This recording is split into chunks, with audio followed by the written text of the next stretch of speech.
One Piece probably needs no introduction, as it's one of the most popular series ever made.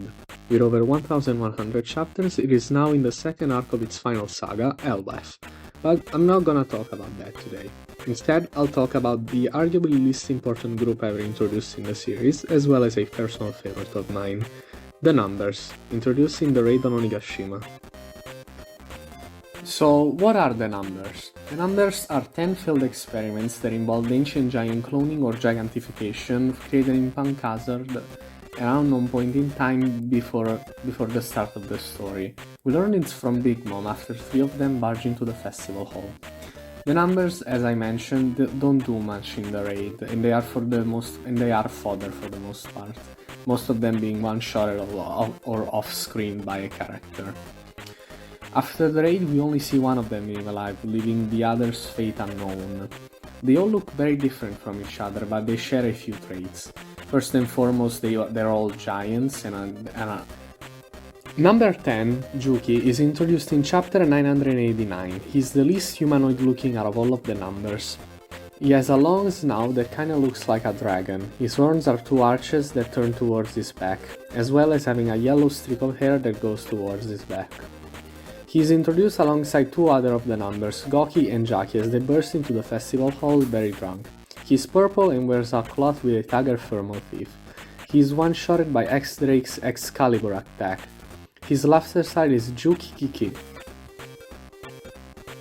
Number 9, Kunyun, is introduced in chapter 1020. She is the only female out of the Numbers, and she has a build similar to most female One Piece characters.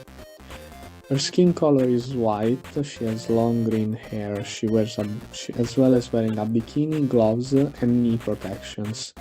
She also wears a thing around her thigh, which I don't know what it's called. She also wears a helmet which her horns poke out of. Her horns are white and look like a bull's.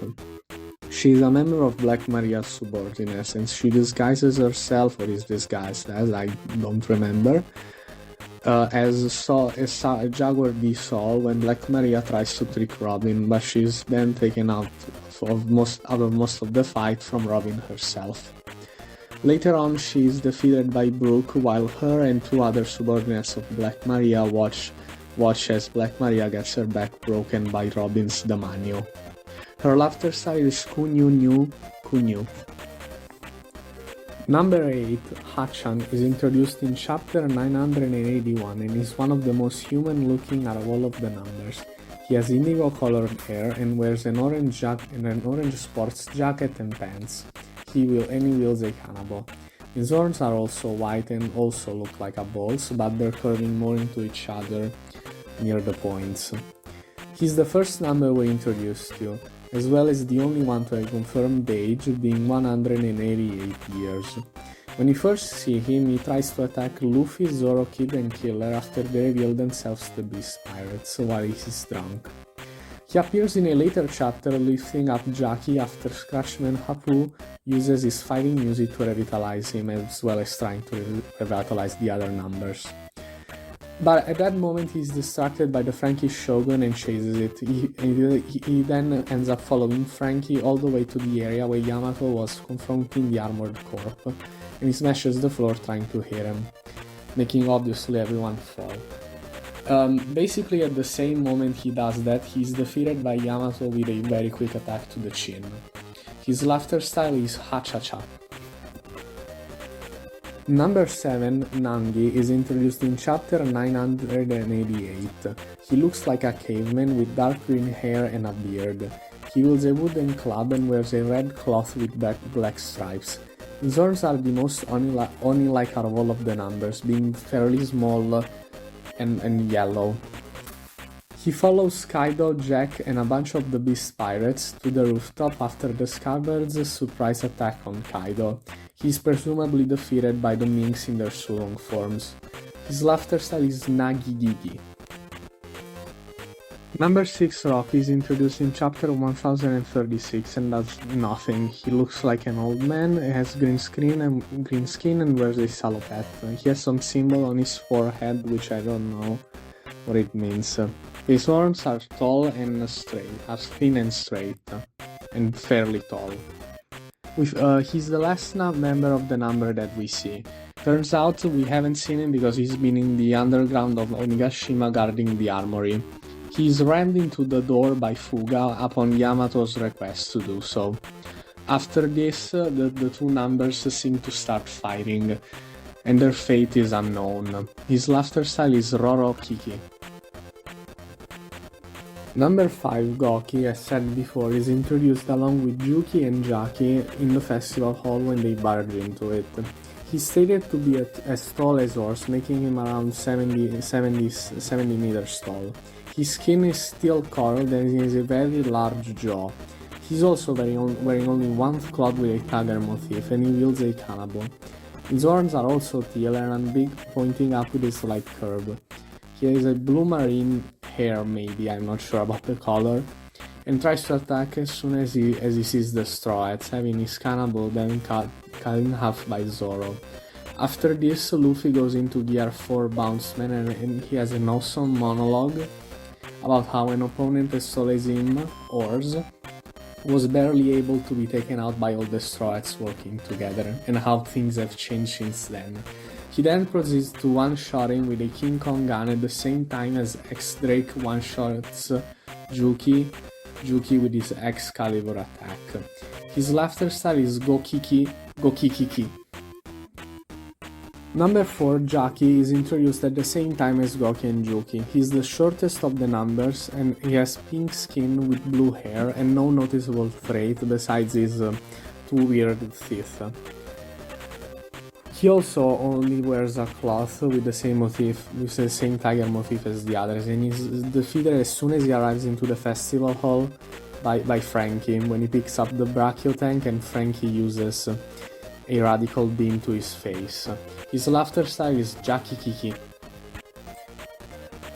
Now we'll get into the top 3 numbers, but before that I want to mention a video from a different YouTuber, Tekking101, a personal favorite of mine and my go-to One Piece YouTuber. I specifically want to mention his video How Strong Are the Top 3 Numbers? Despite what I claim in the title of the video and basically throughout the video, my liking of the numbers did not come out of nowhere. It's mostly because of this video. At the time of the video being published, we had seen every number except number 1, 2, 3, and 6. No one cares about 6, as I said. No one really cares about the numbers, but as I said, 6 doesn't do anything, it just lives throughout the entirety of the raid, basically. But, you know, you would expect something from the top 3 numbers of a group. In this video, he theorizes that maybe one of them could be a swordsman. I could be a swordsman or a swordswoman. I really like that idea. Imagine one of them being somewhat capable. Being that big, it would have been kind of an interesting fight. He then mentions that maybe one of them could have a zone. Maybe they all have ancient zones because most of the top members of Kaido's crew have all of them have a ancient zone. And through this line of thought, he comes to the conclusion that maybe they were all given Smile Devil Fruits. Smiles are artificial devil fruits that we learn about in Punk Hazard, which were created by Caesar Clown. And their main goal is to replicate the power of Zone fruits, which are the ones that give you like animal powers. And what happens is basically that they're not malfunctioning, they might as well be actually. You have a 1 in 10 chance of getting animal powers. It's not exactly animal powers, you don't get like a animal form, a hybrid form, and your normal human form like the normal zone fruits do. What happens with the smiles is that basically a part of your body becomes an animal. Maybe you'll get your entire arm will become a gorilla, part of your legs might become a giraffe and stuff like that. So he theorizes that maybe there's 10 numbers, there's 1 in 10 chance of the smiles working, so they were all given smiles. Number 3, Zanki, is introduced along with Fuga and Imbi in chapter 1031 in what is one of my favorite panels from the Wano arc. They're all shown to be with Scratchman Apu in one of the lower floors of Onigashima when X-Drake goes to meet with him. He has blue skin, orange hair, and he wears a small pair of orange tinted glasses and has a face that's kind of small compared to the size of his head. He follows Apu when he goes after Yamato, and he tells Imbi and him to follow him. He does nothing, and he's either killed or just taken out momentarily by the CP0 member Joseph. His laughter style is Zaki Kikiki. Number 2, Fuga, has actual story, as an actual lore, surprisingly. He has brown curly hair, kind of light brown skin, a big mouth with a kind of pronounced lower jaw, and has the biggest horns out of all of the numbers, which points upwards with a slight curve. Fuga's most defining characteristic is that he's half horse body, which yeah, he did eat a smile. Pecking was right on this one of the numbers, did eat a smile. Why did he eat a smile? Well, he was hungry. It's kind of as simple as that. And Kaido didn't like this because the smiles are a precious resource, so he sent him to the same place where Yamato was being held, because Kaido imprisoned Yamato as a child. That's sad. And the two became friends there. When Yamato barges into the room where Reikapu and the top 3 numbers were, Fuga recognizes his friend and follows him up until the armory, where, as I said before, he slams into Rocky and the two start fighting, with their fate being unknown. His laughter style is Fugagagaga. Number 1, Indy, is the most human-looking number out of all of them. He has brown skin, a well-defined nose, and basically human feet with slightly bigger fangs. His horns are a normal size, I guess. I don't know how to describe them. He wears a blue marine jacket and pants with a white rope around his belly.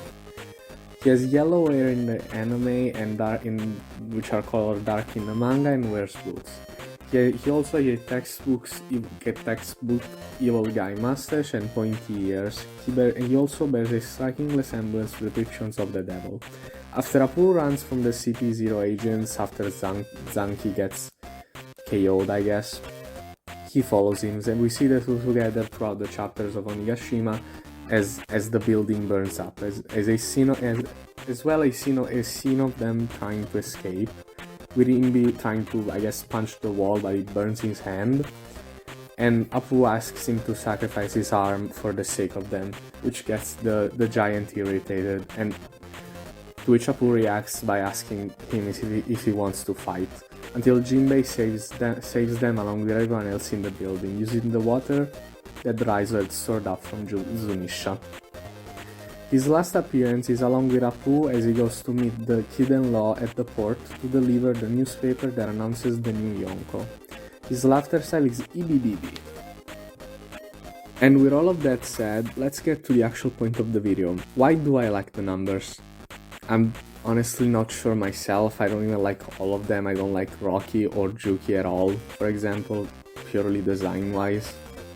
But I kind of blame the Tekken video I mentioned earlier, through that I somehow gaslighted myself into liking them, thinking they were cool, or they're at least the top 3 were gonna be really cool. And they really aren't, at least in what they do. I think Fuga being friends with Yamato was nice. It was nice seeing that Yamato had a friend. The best ones, personally, I think are Fuga and Nimbi and Kunyun.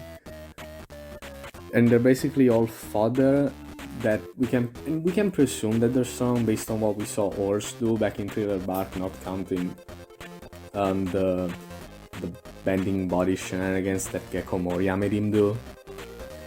But I do think that they had a bit of potential despite being probably being able to be one-shotted by each one of the Straw Hats. They had a pretty cool introduction before we actually see their designs. We see them approaching Onigashima as just silhouettes, most of which I don't think even correspond to the numbers. I think we can see one that's like Jackie, and one that kind of looks like Goki, but that's it. And overall, they might have been fodder, but they are probably my favorite fodder in the series. I hope you enjoyed this video, and thanks for watching.